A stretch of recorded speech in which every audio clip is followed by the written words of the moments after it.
Всем добра и позитива, любимые наши слушатели FM78. С вами Ольга без цензуры. И сегодня я возьму интервью у потрясающего человека, очень весомого для Европы, Френка Крейельмана. Как вы в связи с такой очень огромной информацией выбираете для себя нужную информацию? It's very difficult to pick up information. So how do you do this?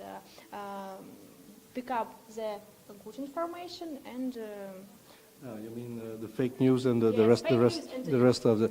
It is very difficult. You know, we have social media at the moment, and through the social media we get a lot of other contacts.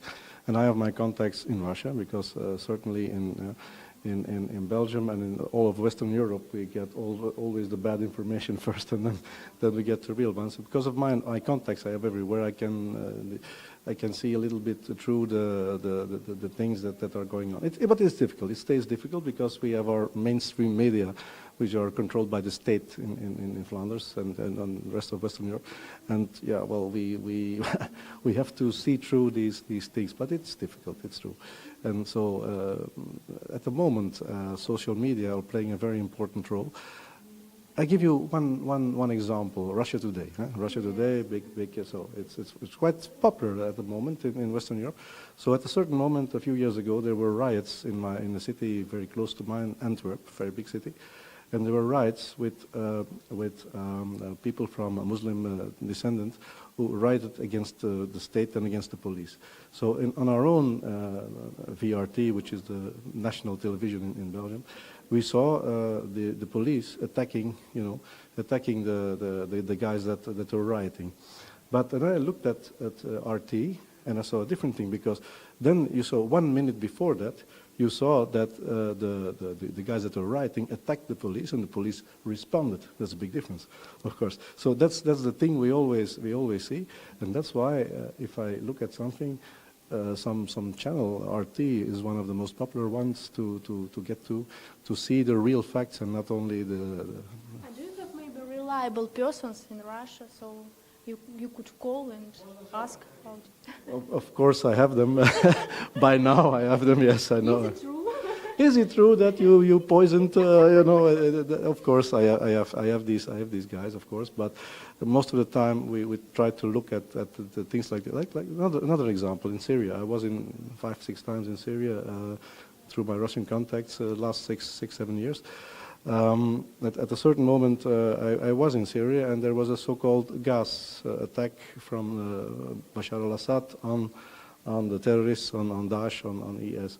So, but I was there at the moment, and I went up to a building with the Minister of Foreign Affairs, and he said, "Okay, that is why there we gas." So this is very stupid of us, because if the wind turns, we're all dead ourselves. So, so things like that, sometimes because you're there, you see a different story.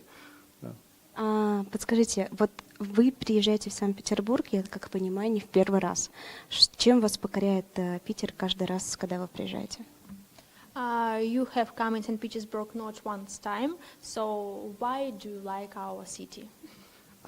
But that's of course that is very easy to say, because St. Petersburg and Flanders we have a lot in common. We have a lot in common. You know that Peter the Great was also in Amsterdam, but also in Brussels and Antwerp. So we have a common history, and we drained the swamps that were here before the Petrograd was here. So we have a lot in common, and. Might not tell that, because it's a little bit a strange story, but Peter the Great, he was a little bit Flemish because he had a lot of drinks, he was like that. So, and when he was in Brussels, he drank a lot of beers, of course, because we are very famous in our beers. So, and then he went all over the place in Brussels, and now you can follow a path in Brussels where when Peter the Great was a little bit too drunk, so sometimes he had to, throw up a little bit.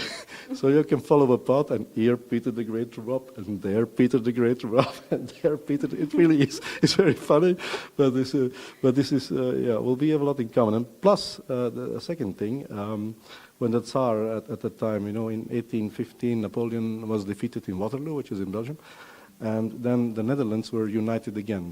What is now Belgium and is now Holland were united finally again.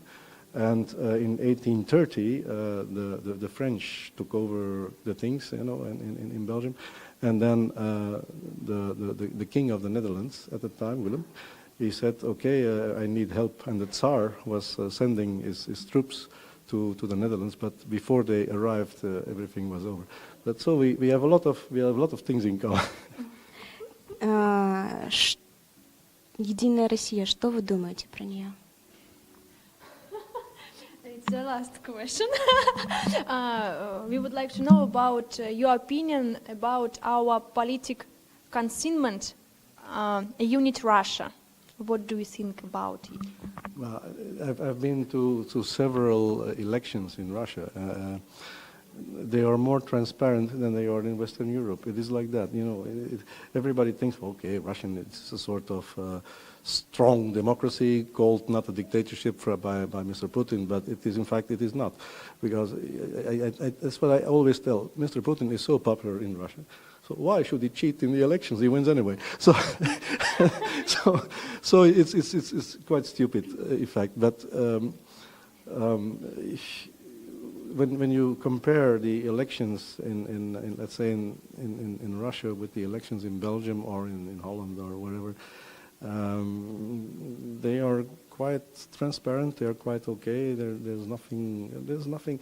We have okay. This is a strong democracy. It is led by somebody who is who's in favor of his own people. We tend to have politicians in Western Europe that are against their own people. They have another agenda. And Mr. Putin is the head of the Russians. He's not the head of the Europeans. He's the head of the Russians, and he's doing everything he can for Russia, which is normal, but in Western Europe.